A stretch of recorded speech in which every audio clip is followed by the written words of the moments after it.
Hey, what's up, everyone? YouTube, Facebook, everything.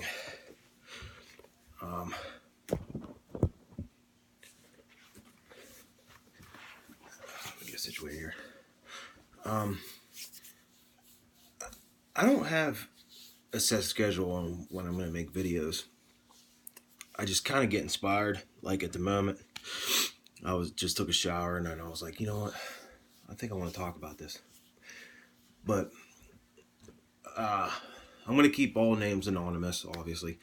But I had a real good friend. One of my really good friends from my childhood.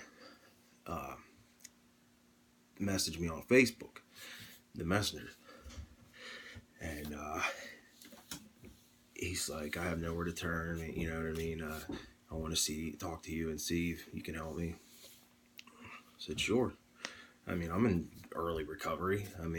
But one addict helping another or alcoholic, because that's their drug of choice, alcohol. That's fine, man. It's like one addict helping another is like they say, without parallel. You know, you can push me, I push you, and it's basically the stigma. I want to talk about that. My friend is in the stage where I can remember. I remember this stage probably like a year and a half, 2 years ago that he's in right now. And that's the rationalization with yourself about who you are. Oh, I go to work 8 hours a day. I'm not an addict. I work 40 hours a week. I'm holding a job. I'm not an addict. Or I got a nice house. I'm paying all my bills. I'm not an addict. Or I got a nice car. I'm not an addict. Well, I remember when I was there, and I told him, because I just be blunt with people. I told him, I said, look, man, I don't know too much about this recovery thing, but what I do know is a month from now, a year from now, 5 years from now, could take up to 20 years from now, alcohol will take everything from you. And I promise that. Same with drugs, but I'm going to talk about alcohol because that's what he chooses. And I promise to anyone that's in his position, like I was in that position, where you're bouncing around, you're contemplating and you're rationalizing with yourself why you're not an addict or an alcoholic. That's like the first stages, I think. I'm not 100% sure, like I said, but I remember when I was there, I had a great job with with the local 449. I was living in Cranberry, always had money, had a brand new Jeep, 2 cars, paying all my bills. Yeah, I had all that. I was using in the morning. Well, actually, let me take it back. It started like after work. I'd be like, yeah, I got off early. I put in 8 hours today. I'm gonna go get me some crack and some dope. And I would treat myself. It was like treating myself. And I'm not an addict. I just worked 8 hours today without even I didn't need to go get it. I don't need it right now. I just want it right now. I don't need it, physically need it.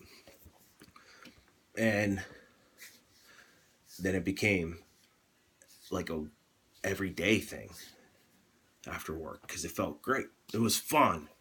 Fun. I was more sociable. I felt great. And then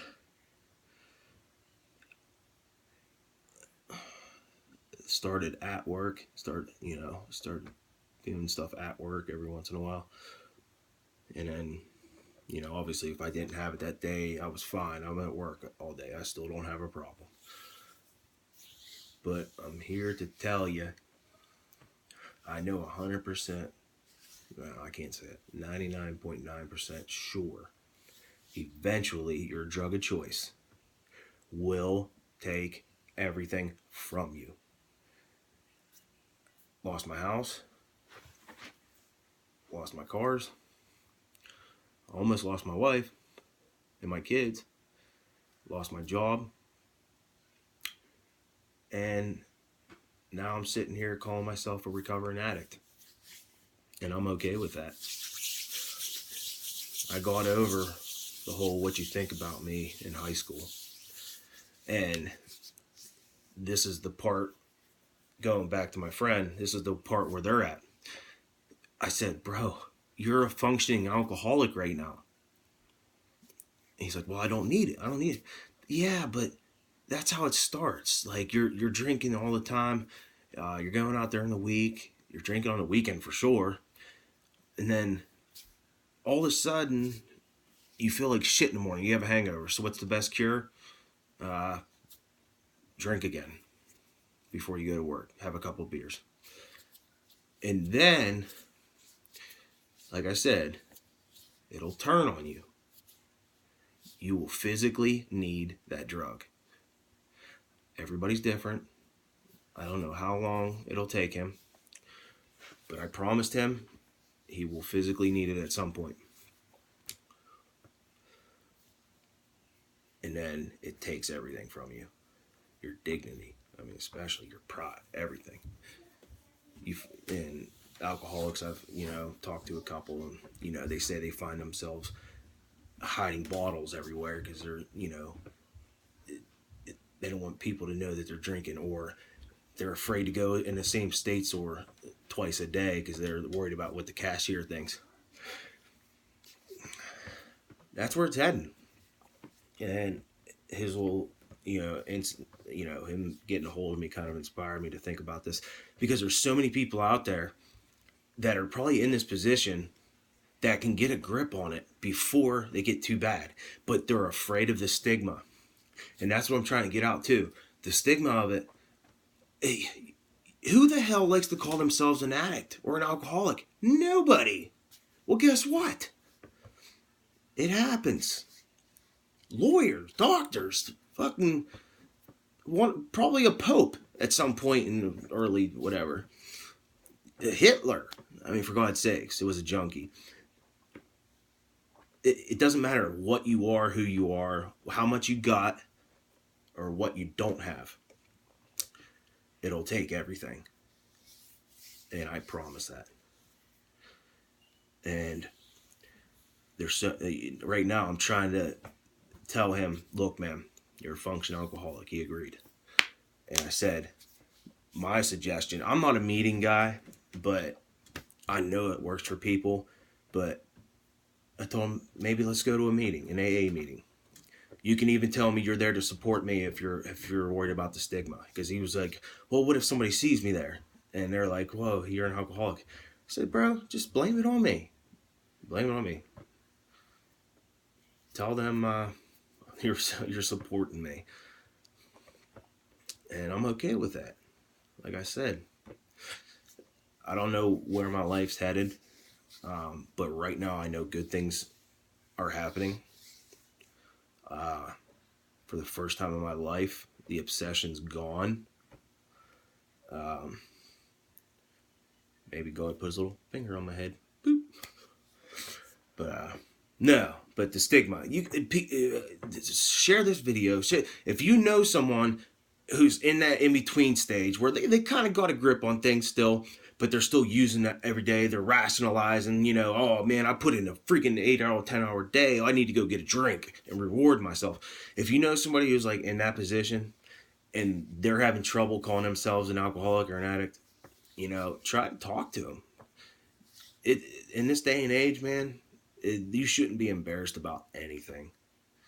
I mean, it's all out in the open now. It's better that you get it off your chest, actually, than try to hide it. But yeah,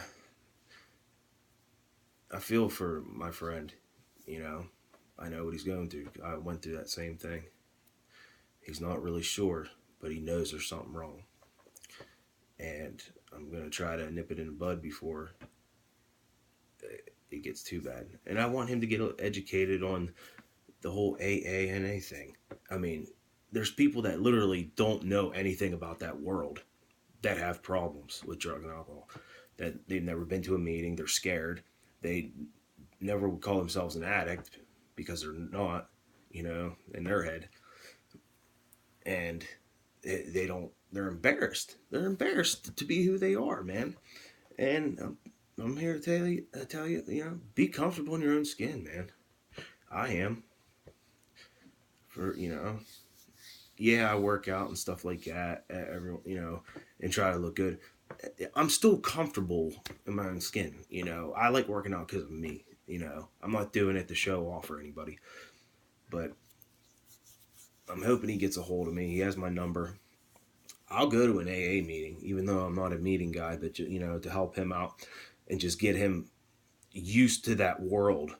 And maybe he can talk to somebody that's an alcoholic that give him some good advice. Cause I'm still new. I don't really know what to do. I just, made a suggestion.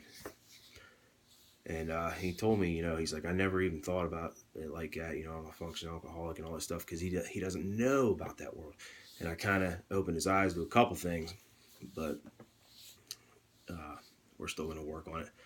But if anybody's out there that can help me or I can help them, my email is Hurley, HURLEY 1900 at AOL.com. And like I said, I'm still going for the whole VA thing, the veterans. If you're having trouble with the VA, I'm still working on that, just to, the hurry up and wait process.